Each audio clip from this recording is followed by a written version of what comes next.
Hello Dhatri creations. మనం బంగాళదుంపలతో variety చేసుకుంటాం కదండి. ఇలాగా చేసుకుంటే మనము అన్నంలోకి, రోటీలోకి, తర్వాత బిర్యానీలోకి కూడా చాలా టేస్ట్గా ఉంటుందండి.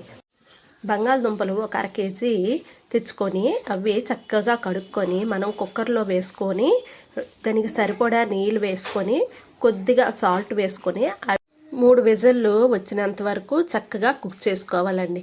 ఇవి కుక్ అయిన తర్వాత అవి తీసుకొని మనము చల్లటి నీటిలోన కొద్దిగా వేసుకొని అవి దాని తొక్కలది ఒలుసుకోవాలండి. చక్కగా ఒలిసేసిన తర్వాత మనము కూరకి ఎంత సైజు ముక్క అయితే సరిపోతో అలాగా కట్ చేసుకొని అవి ఒక పక్కన ఉంచుకోవాలండి. ఈ బంగాళదుంపలు తెచ్చినప్పుడు ఈ పానీపూరిలో స్టఫ్ ఉంటుంది కదండి, అలా చేసి ముందు పానీపూరి చేసిమంటాడండి. అంత ఇష్టం. బంగాళదుంపలు చూసినప్పుడల్లా పానీపూరి అనే కావాలంటాడు. అదేటో ఆడికి ఎన్నిసార్లు చేసినా అన్నిసార్లు ఇష్టమే ఆడికి. అన్ని దుంపలు కట్ చేసి కూరలో వేసి కంటే 2 దుంపలు మాత్రం ఉంచేసి సైడ్కి ఉంచేసి సాయంత్రం వాడికి పానీపూరి చేసి పెట్టేస్తానండి. అంత ఇష్టం మా బాబుకి. ఈ లోపల మనము అవి కట్ చేసి ఉంచుకున్నాం కదండి, పన్నీర్ కూడాను కొద్ది పన్నీర్ వేసుకుంటే మన ఈ కూరకు అనేది చాలా టేస్ట్ వస్తుందండి. పన్నీర్ కూడా కట్ చేసుకొని చిన్న పీసుల్లాగా కట్ చేసుకోవాలి. అది ఇంట్లో తయారు చేసిన పన్నీర్ అండి, అందుకే కొద్దిగా ఫ్రిడ్జ్లో ఉంది కదా గట్టిగా ఉంది, కానీ టేస్ట్ మాత్రం సూపర్గా ఉందండి. పన్నీరు 2 సార్లకి నేను చేశానమాట. ఇంకొక కూరకు వేసాను, మళ్ళీ ఇదొక కూరకి. పన్నీర్ మాత్రం సూపర్గా ఉందండి. నాకు పన్నీర్ అనేది అంతగా నచ్చదు, కానీ ఇంట్లో చేసిన పన్నీర్ మాత్రం సూపర్ కుదిరిందండి. అది చాలా టేస్ట్ కూడా ఉంది.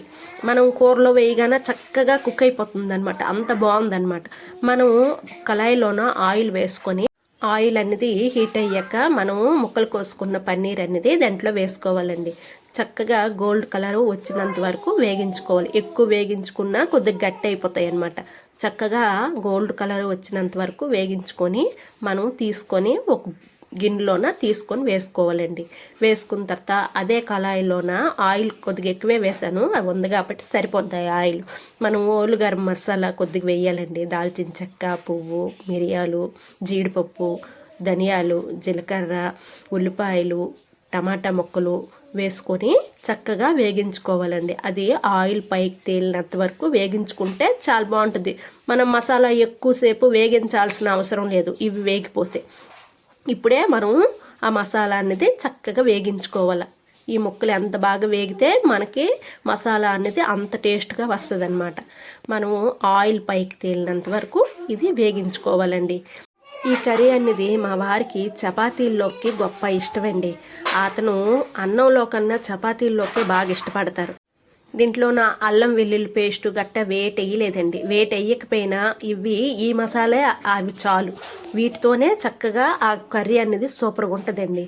మనం ఆ మిక్సీలో వేసిన తర్వాత అది పేస్ట్ చేసుకొని అదే కళాయిలోన చక్కగా మరికొంచెం ఆయిల్ వేసుకొని కూరకి ఎంత సరిపోతే అంత ఆయిల్ వేసుకొని కరివేపాకు వేసుకొని ఈ మిక్సీ చేసుకున్న ఆ మసాలా అనేది దాంట్లో వేసుకోవాలండి. వేసుకున్న తర్వాత మనము ఉప్పు, కారం, పసుపు, మరి కొంచెం గరం మసాలా వేసుకొని చక్కగా నూనె పైకి తేలినంత వరకు వేగించుకోవాలండి. మరి కొంచెం వేగితే మనకి టేస్ట్ అనేది చాలా బాగుంటుంది. మనం ముక్కలు కోసుకొని ఉంచుకున్న బంగాళదుంపలు కూడా దాంట్లో వేసుకోవాలండి.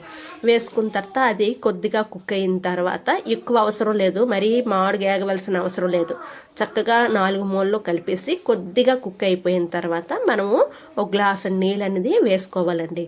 ఒక గ్లాసు నీళ్ళు వేసుకుంటే మనకి గ్రేవీ అనేది మనకి చాలా బాగా వస్తుంది. అలాగని ఎక్కువ వేయకూడదండి. చిన్న గ్లాసులు, మనకి చిన్న గ్లాస్ ఉంటుంది కదండి, ఆ గ్లాసులు అయితే సరిపోతుంది. చక్కగా గ్రేవీకి ఎంత సరిపోతే మనం అంతా చూసుకొని వేసుకోవాలన్నమాట.